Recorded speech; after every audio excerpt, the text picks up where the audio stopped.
Hello ನಮಸ್ತೆ, welcome back to my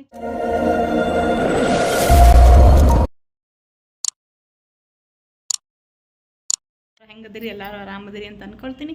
ನಾನು ಕೂಡ ಸೂಪರ್ ಆಗಿದ್ದೀನಿ. ಬನ್ನಿ ಇವತ್ತಿನ ವ್ಲಾಗ್ನ ಮಾರ್ನಿಂಗಿಂದನೇ ಸ್ಟಾರ್ಟ್ ಮಾಡಿದ್ದೀನಿ. ಸೊ ಏನಪ್ಪ ಅಂತ ಹೇಳಿದರೆ, ಇವತ್ತು ಮಾರ್ನಿಂಗ್ ಹೊರಗಡೆ ತಿಂಡಿಗೆ ಹೋಗೋಣ ಅಂತ ಅಂದ್ಕೊಂಡಿದ್ದೀವಿ. ಸೊ ಎಲ್ಲಪ್ಪ ಅಂದರೆ ರಾಮೇಶ್ವರ ಕೆಫೆ ಅಂಥೇಳಿ ಆಲ್ಮೋಸ್ಟ್ ಆಲ್ ಇನ್ಸ್ಟಾಗ್ರಾಮಲ್ಲಿ ಸಖತ್ತು ಟ್ರೆಂಡಾಗಿ ವಿಡಿಯೋ ಹೋಗ್ತಾ ಇತ್ತದು, ರಾಮೇಶ್ವರ ಕೆಫೆ ಅಂಥೇಳಿ. ಸೊ ಅದು ಒಂದು 3 days ಫ್ರೀ ಕೂಡ ಇಟ್ಟಿದ್ರು ಅದು ಓಪನಿಂಗ್ ಇದ್ದಾಗ. ಮೇ ಬಿ ಒಂದು 2 months ಆಯಿತು ಓಪನ್ ಆಗಿ. ಸೊ ಅಲ್ಲಿಗೆ ಇವತ್ತು ಬೆಳಗ್ಗೆ ತಿಂಡಿಗೆ ಅಂದರೆ ನಂಗೆ ದೋಸೆ ಅಂದರೆ ತುಂಬ ಇಷ್ಟ. ಹಂಗಾಗಿ ಜಸ್ಟ್ ಹೆಂಗೈತಿ, ಟೇಸ್ಟ್ ಚೆನ್ನಾಗೈತಿ ಅಂತ ಇದ್ದಾರೆ ಎಲ್ಲರೂ. ಊಟಕ್ಕೆ ಆ್ಯಕ್ಚುಲಿ ಕಾಸ್ಟ್ಲಿ, ಅನ್ನೆಸೆಸರಿ ಖರ್ಚು ಮಾಡೋಕ್ಕೆ ನನಗಿಷ್ಟ ಇಲ್ಲ. ಸೊ ರಾಜು ಊಟಕ್ಕೆ ಹೋಗೋಣ ಅಂದ್ರೆ, ಬಟ್ ಅನ್ನೆಸೆಸರಿ ಖರ್ಚು ಮಾಡೋದು ಬೇಡ. ಊಟ ಅಂದರೆ ಹಾಕಿರೋ ಎಲ್ಲೆಲ್ಲಿ ಎಷ್ಟು ಹಾಕಿರ್ತಾರೆ ಅಷ್ಟೇ ಊಟ ಮಾಡ್ತೇನೆ ನಾನು. ಮತ್ತು ನೆಕ್ಸ್ಟ್ ಬಡಿಸ್ಕೊಳ್ಳೋದೇ ಇಲ್ಲ. ಹಾಗಾಗಿ ವೇಸ್ಟ್ ಆಗಿಬಿಡ್ತೈತೆ. ಅದು ಅನ್ಲಿಮಿಟೆಡ್ ಐತಿ, 4 something ಏನೋ ಐತಂತೆ. ಬಟ್ ಡೆಡ್ ಇನ್ವೆಸ್ಟು ನನಗೆ ಅನ್ಸೋ ಮಟ್ಟಿಗೆ ನಾನು ಜಾಸ್ತಿ ಊಟ ಮಾಡಲ್ಲ. ಅಷ್ಟೊಂದು ದುಡ್ಡು ಅಂದರೆ ವೇಸ್ಟ್. ಅದಕ್ಕೆ ಏನು ಮಾಡೋಣ, ತಿಂಡಿಗೆ ಅಂತ ಹೋಗಿ ತಿಂಡಿ ತಿಂದ್ಕೊಂಡು ಅಲ್ಲಿರೋದು ಏನೇನೈತಿ ಏನೋ ತುಂಬ ಚೆನ್ನಾಗಿ ಮಾಡಿದಾರಂತೆ ನೋಡೋಕ್ಕೆ. ಸೊ ಹಂಗಾಗಿ ಒಂದು ಸಲ ವಿಸಿಟ್ ಮಾಡೋಣ ಅಂತ ಭಾಳ ಆಸೆ ಆಗಕತ್ಬಿಟ್ಟೈತಿ. ದೋಸೆ ಅಂದ್ರೆ ಭಾಳ ಇಷ್ಟ, ಅದಕ್ಕೆ ಮಸಾಲೆ ದೋಸೆ ಟೇಸ್ಟ್ ಮಾಡೋಣ ಅಂತ ಹೇಳಿ ಸೊ ಈಗ ಹೋಗ್ತಾಯಿದ್ದೀನಿ. ಸೊ ಬರ್ರಿ ಹೋಗೋಣ, ಅಲ್ಲಿ ಹೆಂಗಿರ್ತೈತಿ, ಏನು ಟೇಸ್ಟ್ ಹೆಂಗೆ ಏನು ಅಂಥೇಳಿ ನಿಮ್ಮ ಜೊತೆ ನಾನು ಶೇರ್ ಮಾಡ್ಕೊತೀನಿ. ಫೈನಲಿ ರಾಮೇಶ್ವರಂ ಕೆಫೆ ಸುಮಾರು ದಿನದಿಂದ ಅನ್ಕೊತಾ ಇದ್ದೆ ಹೋಗಬೇಕು ಅಂಥೇಳಿ. ದಿ ರಾಮೇಶ್ವರಂ ಕೆಫೆ ಅಂಥೇಳಿ. ಇದು ಹೆಂಗೈತಪ್ಪ ಅಂತ ಹೇಳಿದ್ರೆ, ಎಂಟ್ರಿಗೇ ಯಾವುದೋ ದೇವಸ್ಥಾನಕ್ಕೆ ಹೋಗಿದ್ದೇವೇನೋ ಅನ್ನೋ ಫೀಲ್ ಕೊಡ್ತೈತಿ. ಅಲ್ಲಿ ಜನ ನೋಡಿನ ಹಂಗೆ ಅನ್ನಿಸ್ತಾ ಇತ್ತು ನನಗೆ. ದೇವಸ್ಥಾನದೊಳಗೆಲ್ಲ ಇಷ್ಟಿಷ್ಟು ಜನ, ಎಷ್ಟು ಜನ ಇರ್ತಾರೆ ನೋಡ್ರಿ, ಹಂಗೆ ಜನ ತುಂಬ್ಕೊಂಬಿಟ್ಟಿತ್ತು. ಇದೊಂಥರ ಕೆಫೆ, ಹೋಟೆಲ್ಲು, ಸೊ ರೆಸ್ಟೋರೆಂಟ್ ಆ ಥರ ಏನೂ ಅನ್ನಿಸ್ಲೇ ಇಲ್ಲ. ಅಷ್ಟು ಒಂಥರ ಏನೋ ದೈವಿಕ ಕಳೆ ಅಂತ ಹೇಳ್ತಾರಲ್ಲ ಆ ಥರ ದೇವಸ್ಥಾನದ ರೂಪದಲ್ಲೇ ಮಾಡಿಬಿಟ್ಟಾರೆ. ಜನ ಇದನ್ನ ನೋಡೇ ಹೋಗ್ತಾರೋ ಏನೋ, ರೇಟ್ನ ವಿಚಾರನೇ ಮಾಡಲ್ಲ ಅನ್ಸುತ್ತೆ ಮೇ ಬಿ. ಅಷ್ಟು ಚೆನ್ನಾಗಿದೆ. ಅಲ್ಲಿ ಹೋಗಿ ಕುತ್ಕೊಂಡು ತಿನ್ನೋಕಂತರೂ ಅಷ್ಟೇ, ದೇವ್ರಿಗೆ ಕೈ ಮುಗಿದು ದೇವಸ್ಥಾನದೊಳಗೆ ಕೊಡೋ ಪ್ರಸಾದ ತಿಂತಾ ಇದ್ದೇವೇನೋ ಅನ್ನೋ ಒಂದು ಏನೋ ಫೀಲು. ಸೊ ಆ ಮೈಂಡ್ ಸೆಟ್ಟಲ್ಲೇ ಜನ ಎಲ್ಲ ಇರ್ತಾರೆ. ಎಂಥ ರಶ್ಶು ಅಂದರೆ, ನಾವು ಹೋಗಿದ್ದು ಸಂಡೇ ಅಲ್ಲ, ಸೊ ಸಿಕ್ಕಾಪಟ್ಟೆ ರಶ್ಶು. ಅಲ್ಲೊಂದು ಬೈಕ್ ನಿಲ್ಸೋಕ್ಕೂ ಜಾಗಿಲ್ಲ. ಎಷ್ಟು ರಶ್ಶು ಅಂದರೆ ಅಷ್ಟು ರಶ್ ಇತ್ತು. ಭಯಂಕರ ದೊಡ್ಡದಿದೆ ಹೋಟೆಲ್ಲು, ಎಲ್ಲಿ ನೋಡಿದರೂ ಜನ. ಅಯ್ಯೋ ದೇವ್ರೇ, ಏನು ಇಷ್ಟು ಜನ ಇದ್ದಾರೆ, ನಮ್ಗೆ ಸಿಗುತ್ತೋ ಇಲ್ಲೋ ಅಂತ ನಂಗೆ ನೋಡ್ರೆ ಭಯಂಕರ ಹೊಟ್ಟೆ ಒಂದು ಹಶ್ವಾಗೈತಿ. ಸಖತ್ ಕ್ರೇವಿಂಗ್ ಆಗ್ತೈತಿ. ಮಸಾಲೆ ದೋಸೆ ಆ ಸ್ಮೆಲ್ಲಿಗೂ ಅದಕ್ಕೂ ತಿನ್ನಬೇಕು ಆ ಥೀಮಲ್ಲಿ. ಕೃಷ್ಣ ಇಲ್ಲಿ ನೋಡ್ರಿ ಅಂತ ಹೇಳಿ ಇದನ್ನೊಂದು ಏನೋ ಹಸುಗಳನ್ನ ಇಲ್ಲಿ ಒಂದು 3 ಸಣ್ಣ ಹಸುನ ಇಟ್ಟು ಜಸ್ಟ್ ಡೆಕೋರೇಟ್ ಥರ ಚೆನ್ನಾಗಿ ಮಾಡಿದ್ದಾರೆ. ಇದನ್ನೂ ಕೂಡ ಎಂಟ್ರೆನ್ಸ್ಗೆ ಪಕ್ಕದಲ್ಲೇ. ಸೊ ಒಂಥರ ಎಷ್ಟು ಚೆನ್ನಾಗಿತ್ತು ಅಂತ ಹೇಳಿದ್ರೆ, ಇಲ್ಲೊಂದು ಕಲ್ಲಿಂದ ಗಣೇಶನ ಸಹ ಒಂಥರ ಮಲಗಿರೋ ಥರ, ರಾಜ ಹೆಂಗೆ ಮಲಗಿರ್ತಾನೆ ಆ ಥರ ಚೆನ್ನಾಗಿತ್ತು. ಅದು ಕೂಡ ಕಲ್ಲಿಂದ ಗಣೇಶ.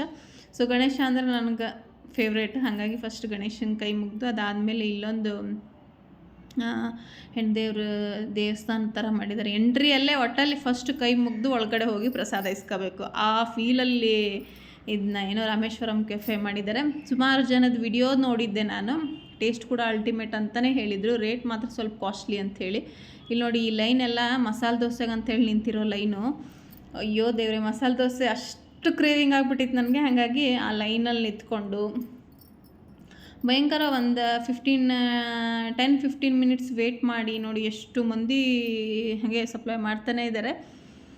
ಸಿಕ್ಕಾಪಟ್ಟೆ ಜನ. ನಂಗೆ ನೋಡಿ ನಿಜವಾಗ್ಲೂ ಆ ಟೇಸ್ಟು. ಮತ್ತು ನಮ್ಮ ಮಸಾಲೆ ದೋಸೆ ತಿನ್ನೋಕೆ ಬಂದೀನಿ.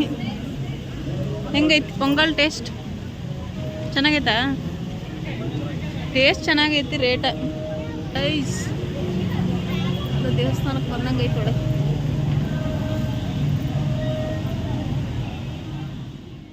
ನೋಡಿ ಎಷ್ಟಿದ್ದಾರೆ ಜನ. ಕೈ ತೊಳೆಯೋಕ್ಕೂ ಸಹ ಕಲ್ಲಿನಿಂದ ಮಾಡಿದ್ದಾರೆ.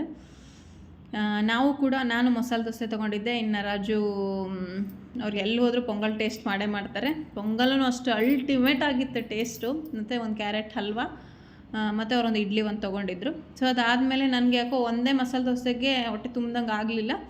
ಹಾಗಾಗಿ ನನಗೆ ಇದು ಪುಳಿಯೋಗರೆ ಟೇಸ್ಟ್ ಒಂದು ಮಾಡಬೇಕಂತ ಸುಮಾರು ದಿನದಿಂದ ಆಸೆ ಆಯಿತು. ಹಾಗಾಗಿ ಇನ್ನೊಂದು ಪುಳಿಯೋಗರೆ ಒಂದು ತೊಗೊಂಡ್ವಿ.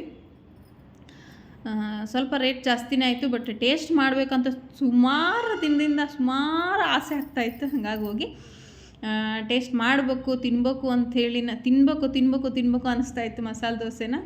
ಹಾಗಾಗಿ ಹೋಗಿ ಟೇಸ್ಟ್ ಕೂಡ ಮಾಡಿದೆ. ಟೇಸ್ಟ್ ಮಾತ್ರ ಸಖತ್ತಾಗೈತಿ. ನೀವು ರೇಟ್ ನೋಡ್ಕೊಂಡು ಹೋಗ್ತೀರಿ ಅಂದರೆ ದಯವಿಟ್ಟು ಹೋಗೋಕೆ ಹೋಗಬೇಡ್ರಿ. ಟೇಸ್ಟ್ ಬೇಕು ಅನ್ನೋರು ಹೋಗ್ರಿ, ಚೆನ್ನಾಗಿರ್ತೈತಿ. ಹಾಗೆ ಅಲ್ಲಿ ಭೋಜನ ಶಾಲೆ ಅಂತ ಹೇಳಿ ಕೂಡ ಇದೆ. ಅದು 11:30ಇಂದ 4 ಗಂಟೆವರೆಗೂ ಓಪನ್ ಇರುತ್ತಂತೆ. ಸೊ ಅಲ್ಲೆಲ್ಲ ಏನು ಬಿಡೋಲ್ಲ. ಅದೇ ಆ ಭೋಜನ ಅಂತ ಹೇಳಿದರೆ 450, ನಾನು 4 ಸಮಥಿಂಗ್ ಅಂತ ಗೊತ್ತಿತ್ತು ನನಗೆ, 450 ಅಂತೆ. ಅದು ಅನ್ಲಿಮಿಟೆಡ್ ಎಲ್ಲ ಕೊಡ್ತಾರೆ, ಅದನ್ನು ಕೂಡ ಚೆನ್ನಾಗಿರ್ತೈತಿ. ಸೊ ನೋಡೋಣ, ಮುಂಬರುವ ದಿನಗಳಲ್ಲಿ ಅದನ್ನು ಒಂದು ಸಲ ಟೇಸ್ಟ್ ಮಾಡಿ ನೋಡೋಣ. ಚೆನ್ನಾಗಿ ಊಟ ಮಾಡ್ತೀನಿ ಅಂತ ಅಂದಾಗ ಹೋಗಿ. ಸೊ ಪುಳಿಯೋಗರೆ ಒಂದು ತೊಗೊಂಡೆ. ಪುಳಿಯೋಗರೆ ನೋಡೋಕೆ ಕಲರ್ ಹಿಂಗೈತಿ, ಟೇಸ್ಟ್ ಮಾತ್ರ ಎಷ್ಟು ಸಖತ್ತಾಗಿತ್ತು ಅಂದರೆ ಜಾಸ್ತಿ ಮಸಾಲೆ ಐತಿ ಅಂತ ಅನ್ನಿಸ್ಲೇ ಇಲ್ಲ, ಅಷ್ಟು ಚೆನ್ನಾಗಿತ್ತು ಪುಳಿಯೋಗರೆನೂ ಕೂಡ. ನಮ್ಮ ಕಡೆ ಕೊಡೋ ಕರ್ಗಾಯಿನೂ ಕೊಟ್ಟಿದ್ರ ಜೊತೆಗೆ. ಸೊ ಪುಳಿಯೋಗರೆನೂ ಒಂದು ಸ್ವಲ್ಪ ಟೇಸ್ಟ್ ಮಾಡಿದೆ. ನಿಜವಾಗ್ಲೂ ಟೇಸ್ಟ್ ಮಾತ್ರ ಖತರ್ನಾಕಾಗೈತಿ. ಎಂಥ ಟೇಸ್ಟ್! ನಾನು ಬೆಂಗಳೂರಲ್ಲೇ ಫಸ್ಟ್ A1 ಅಂತ ಹೇಳ್ಕೊಡ್ಬೇಕಂದ್ರೆ ನಾನು MTRಗೆ ಟೇಸ್ಟ್ ಕೊಡ್ತಿದ್ದೆ. ಅದರ then next taste ultimate taste ಅಂತ ಹೇಳಿದರೆ ನನಗೆ ಇದು ರಾಮೇಶ್ವರಂ ಕೆಫೆನೇ ಅಂತ ಅನ್ನಿಸ್ತು. ಮಸಾಲೆ ದೋಸೆ ಮಾತ್ರ ನನಗೆ ಭಾಳ ಅಂದ್ರೆ ಭಾಳನೇ ಇಷ್ಟ ಆಗ್ಬಿಡುತ್ತೆ. ನಾನು ಎಲ್ಲೂ ಹಂಗೆ ದೋಸೆಗೆ ಅಷ್ಟು ನಾನು ಬೇಗನೆ ಕಾಂಪ್ರಮೈಸ್ ಆಗಲ್ಲ.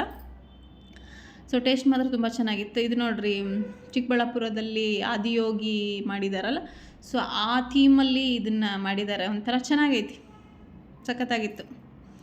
ಸೊ ನಾವು ಕೂಡ ಟೇಸ್ಟ್ ಎಲ್ಲ ಮಾಡಿಕೊಂಡು ಮನೆಗೆ ಬಂದ್ವಿ. ಟೇಸ್ಟ್ ಮಾಡಿ ಒಂದು ಸ್ವಲ್ಪ ಹೊತ್ತಲ್ಲೆಲ್ಲ ಸುತ್ತಾಡಿಕೊಂಡು ಎಲ್ಲ ನೋಡಿಕೊಂಡು ಅದಾದಮೇಲೆ ಮನೆಗೆ ಬಂದು ಒಂದು ಸ್ವಲ್ಪ ರೆಸ್ಟ್ ಮಾಡಿದೆ. ಅಂದರೆ ಬೆಳಗ್ಗೆ ತಿಂಡಿಗೇ ಹೋಗಿದ್ನಲ್ಲ, ಮಧ್ಯಾಹ್ನಕ್ಕೆಲ್ಲ ಸ್ವಲ್ಪ ಹೊತ್ತು ರೆಸ್ಟ್ ಮಾಡಿ ಅದಾದಮೇಲೆ ನಮ್ಮ ಮಾವ ಬರ್ತಾರೆ ಅಂತ ಗೊತ್ತಾಯಿತು. ಸೊ ಹಾಗಾಗಿ ಸುಮಾರು ದಿನಗಳ ಮೇಲೆ ಬರ್ತಾಯಿದ್ದಾರೆ. ಇನ್ನೇನು ಸ್ವಲ್ಪ ರೆಸ್ಟ್ ಮಾಡಿ ಅದಾದಮೇಲೆ ಏನಾದರೂ ಅಡುಗೆ ಮಾಡಿದ್ರಾಯ್ತು ಅಂತ ಹೇಳಿ ಸೊ ಅಡುಗೆ ಮಾಡೋಕ್ಕೆ ಸ್ಟಾರ್ಟ್ ಮಾಡಿದೆ. ನೋಡಿ ಗೊತ್ತಾಗಿರ್ತದೆ ನಿಮ್ಗೆ. ಸುಮಾರು ವರ್ಷನೇ ಆಗಿತ್ತು ಅನಿಸುತ್ತೆ. ಮೇ ಬಿ ನಾನು ಹಳೆ ಮನೇಲಿದ್ದಾಗ ನಮ್ಮ ಅತ್ತೆ ಮಾವ ಬಂದಿದ್ದರು. ಮೇ ಬಿ 5 ವರ್ಷದ ಮೇಲೇ ಆಯಿತು ಅನಿಸುತ್ತೆ, 5-6 ವರ್ಷದ ಮೇಲೇ ಆಯಿತು. ನಮ್ಮ ಮಾವ ನಮ್ಮ ಮನೆಗೆ ಬಂದು, ನಮ್ಮ ಮನೆಗಂತ ಅಂದರೆ ಬೆಂಗಳೂರಿಗೆ ಬರ್ತಾ ಇರ್ತಾರೆ ಅವರು. ಬಟ್ ನಮ್ಮ ಮನೆಗಾಗಲಿ ಇನ್ನು ಅಲ್ಲಿ ನಮ್ಮ ಭಾವನ ಮನೆಗಾಗಲಿ ಒಂದ್ಸಲ ಯಾವಾಗ ಹೋಗಿದ್ರಂತೆ, ಹಿಂಗೆ ಬಂದಿದ್ರಂತೆ. ಬಟ್ ಬಂದಿರಲಿಲ್ಲ. ಅವರು ಬೆಂಗಳೂರಿಗೆ ಬರ್ತಾ ಇರ್ತಾರೆ, ಬಟ್ ಬಂದಿರಲಿಲ್ಲ. ಬಂದು ಅವ್ರದ್ದು ಏನು ಕೆಲಸ ಇರ್ತೈತೆ ಅದು ಮುಗಿಸ್ಕೊಂಡು ಹೋಗ್ಬಿಡೋರು. ಲಾಸ್ಟ್ ಟೈಮು ನಮ್ಮ ಅತ್ತೆ ಮಾವ ಇಬ್ಬರು ಒಟ್ಟಿಗೇ ಬಂದಿದ್ದರು. ಸೊ ಒಂಥರ ಈ ಸಲ ಅವ್ರನ್ನೊಬ್ಬರನ್ನೇ ನೋಡಿ ಒಂಥರ ಬೇಜಾರಾಗ್ಬಿಡುತ್ತೆ. ಇದ್ದಿದ್ರೆ ನಮ್ಮ ಅತ್ತೇನೋ ಜೊತೆಗೆ ಬರ್ತಿದ್ರೋ ಏನೋ ಅಂತ ಹೇಳಿ. ಬಟ್ ಲಾಸ್ಟ್ ಟೈಮ್ ಇಬ್ಬರು ಗಂಡ ಹೆಂಡತಿ ಇಬ್ಬರು ಜೊತೆಗೇ ಬಂದಿದ್ರು. ಅದೊಂಥರ ಖುಷಿ ಇತ್ತು ನೋಡೋಕೆ ಅವ್ರ ಪೇರ್ ಜೊತೆಗೆ ಬಂದಾಗ. ಬಟ್ ಈ ಸಲ ನಮ್ಮ ಬಂದ್ರಲ್ಲ ಅನ್ನೋ ಖುಷಿ ಒಂದು ಕಡೆ ಆದರೆ, ಇನ್ನೊಂದು ಖುಷಿ ನಮ್ಮ ಅತ್ತೆ ಇಲ್ಲಲ್ಲ ಜೊತೆಗೆ ಅನ್ನೋದೊಂದು ಬೇಜಾರಾಯಿತು.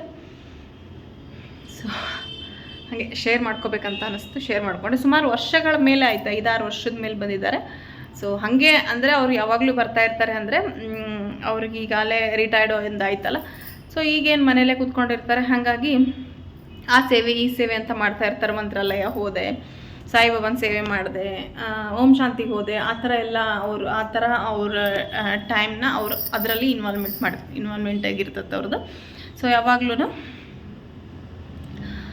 ಅದಕ್ಕೆ ಇವತ್ತು ಏನಾಯಿತು, ಬೆಂಗಳೂರಿಗೆ ಏನಕ್ಕಂದರೆ ಸಾಯಿಬಾಬಾ ಪುಟ್ಪರ್ತಿ ಸಾಯಿಬಾಬಾ ಅನ್ಸುತ್ತೆ ನೋಡ್ರಿ ಅವರು.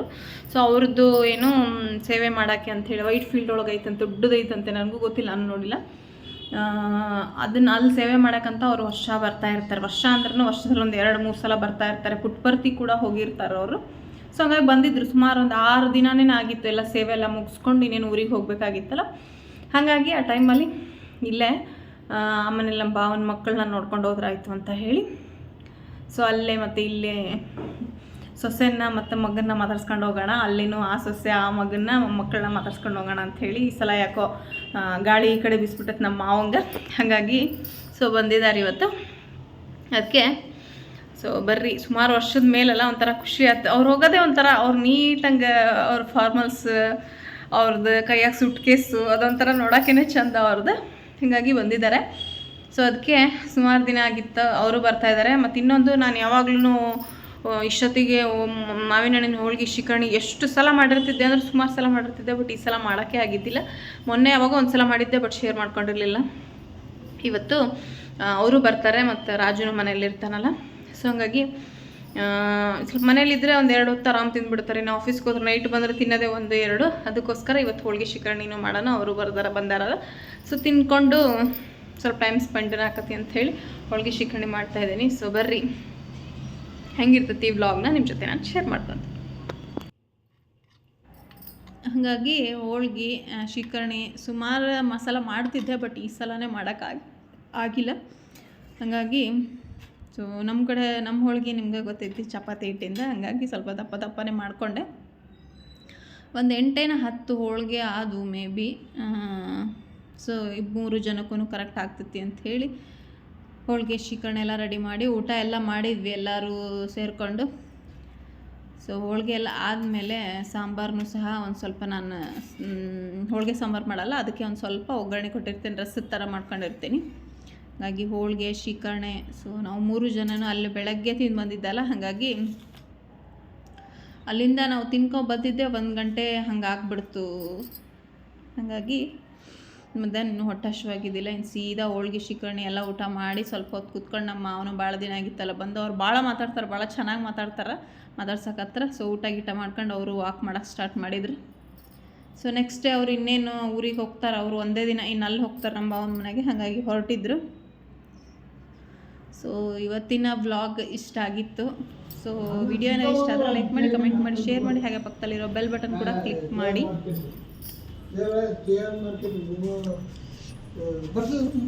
ಸರಿ ಸರ್, ಹುಷಾರು, ಫೋನ್ ಮಾಡಿರಿ. ಸೊ ಅವರು ಕೂಡ ಹೊರಟರು. ನೆಕ್ಸ್ಟ್ ವ್ಲಾಗಲ್ಲಿ ಸಿಗ್ತೀನಿ.